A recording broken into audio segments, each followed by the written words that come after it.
Now, welcome again. I'm Coyote Alande, and this is State of the Nation. Right behind me, data feeds are coming through all in one place simultaneously on all our social media platforms. We invite you to be a part of the show. Use the hashtag State of the Nation and tweet also at me at KAY Alande. Your thoughts are appreciated on the subjects that we have told you we'll be discussing tonight. Now, let's get right to it.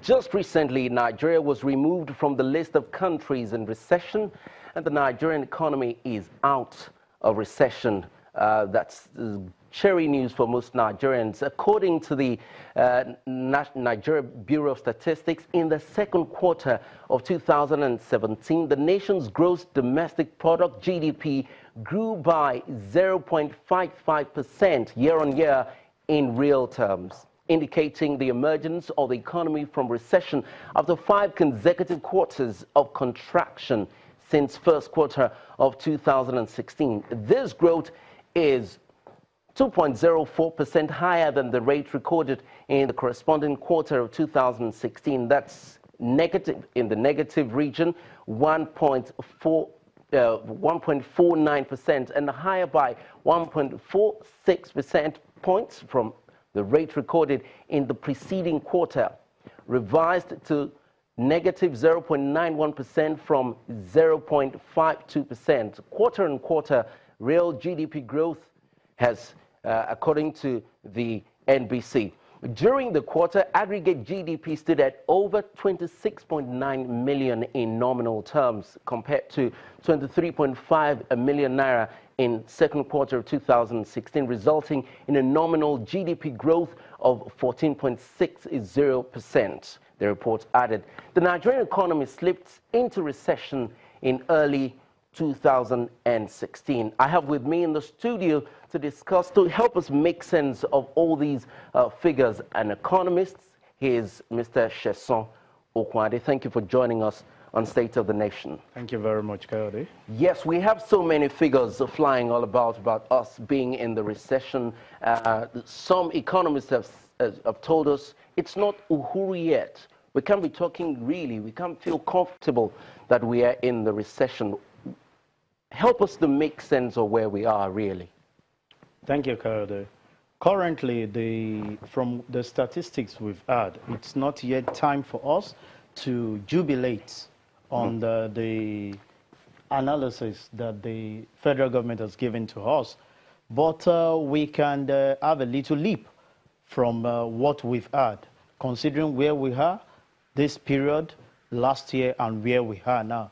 It's minimal. When you are moving from negative to ordinary, positive of 0.5, definitely you should know there is a light behind the tunnel. There is a prospect and there is a growth. This government has a direction and they are going somewhere. All right. What do we need to do to ensure that we do not backslide? Because we are not in exactly clear territory yet.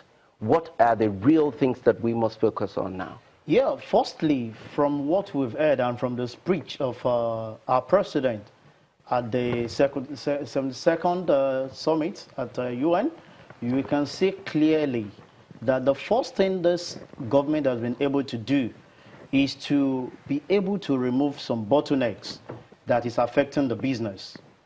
In a few years, you see some of those businesses falling in line in the right perspective of where it should be. Take, for example, in time past, nobody ever believed that tax can drive the economy of a nation. We all rely solely on oil. And in a couple of months back, you've seen the Federal Inland Revenue Service driving the economy, rising even with the hardship that we had, putting the right structure in place, putting the right thing. So the first thing that this government has done successfully to drive us forward, to move out from the recession period to where we are now, is by putting away those bottlenecks. And the fundamental of it, which all of us know, and it's not hidden, is corruption. You've been seeing that they've been able to take out some of those areas where individuals personally enrich themselves as against the state. You can do your activities seamlessly, and government can trace your activities right from inception to the last thing, without you hiding anything. That is the first area where this government has done something wonderful. But we still have a huge recurrent expenditure. Not much has changed. Of course, we've been gladly able to leave that dangerous territory. At least we're no longer in the recession. But certain things, certain fundamental things that drove us to the recession are still there. We're not producing exactly competitive products. We're not making computers. We're not stronger on the ICT scene. Most of our products are not competitive, even the ones that we're producing at home. We're still largely a consuming economy. Yeah, we are a consuming economy. I will share with you here today that Rome was not built in a day. We are starting somewhere.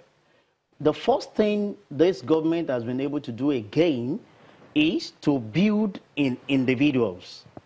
Let me tell you, certain individuals are coming up with some certain innovation that is assisting us in coming up. You see, lot of young people are investing in learning compared to what we have those days. You have people developing themselves in a situation where you can match up to what other countries are doing. That's on a personal basis. Yeah, but globally, as a nation, it's getting those people, the right set of people that could transform that thing, are not yet strategically positioned to get those things up. And that is one of the gaps that we are facing. Majority of the people I can tell to you that are working in parastatal diseases that are there to develop individuals does not even have a foreknowledge of what should be done.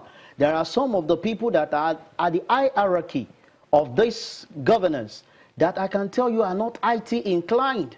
And situation where you don't have something, you can't give it out. You see a young guy coming up and he's being innovative. The first thing that comes to bear is that he's competing and he wants to take out your job. But the truth of the matter is, until we get to that level where an individual knows that even if I make do away with what I have, for the young ones who have the knowledge and the skill, not about person, comes up, then we'll make an headway.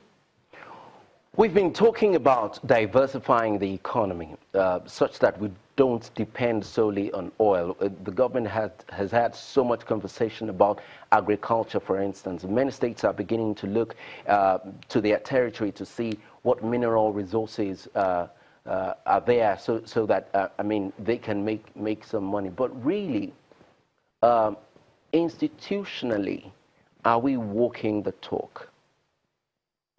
Institutionally, we are not there yet, but we are just starting the process. This is a country that relies solely on individuals before now. But now we are having people that are coming on board to build an institution. Just an example of what I have just built to you.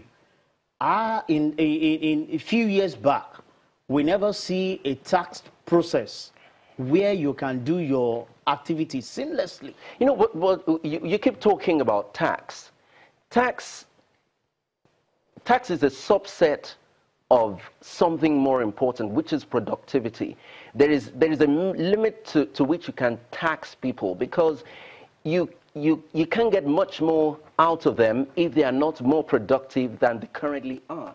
So tax cannot be something we can sit on to say more money is coming to the government. No, Khalid, what I'm saying is the man at the aim of affair of that activity is what we need to transform to other sectors.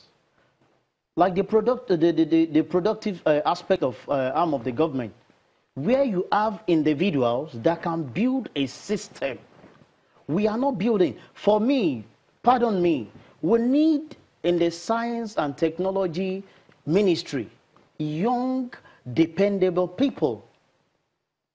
We have clumps of elders that are scared of IT compliance this day. And you expect development to come up in that area where you have young and vibrant people who have the skill. Why I keep referring to it is you have a man at the aim of affair who can build a system. In our science and technology, There is no system that we are putting in place. Are you saying the current administration is building systems the way it ought to be built? Is it competitive? We have nations that right now are building cars that can drive themselves. We have innovation going on in serious countries. The Israeli Prime Minister talked about achievements that they have made in medicine, in the military. They're making weapons. We're not in the forefront in a competitive sense globally. We are not there. But the truth of the matter is, if you look backward, where our foundation was outrightly wrong. The foundation was wrong. And that is what we are trying to rebuild back for us to have something to build on. The truth of the matter is, before now, you have individuals who are self-centered and does not have the interest of the nation at hand, but their own personal interest. But what we have from this administration, even though we still have so many funny elements around, is that we have individuals that want to give to the country more than what they can get. There was a program the vice president put in place where you can have your business transaction seamlessly. Those days, we have crop of people who rely solely for business registration and some other thing. But now, you are such thing, be driven by IT. When you have the crop of people managing those things, you get to know that we'll get up one day. You seem to be making a case for the government. Based on what you have seen, how soon do you think we'll be in the clear territory? Well, with the way we have started, I can tell you that before the end of this administration, we should have a light behind the tunnel. The way they've started, we are like half into the year, and we can make things work better. All right, thank you very much, Mr. Sheson Okwade, an economist. Thank you for joining us to share your thoughts on the state of the economy. You are watching State of the Nation. We'll take a short break now. When we come back, we'll be talking about the cache of arms that have been recently seized by the Customs Service. Join us again.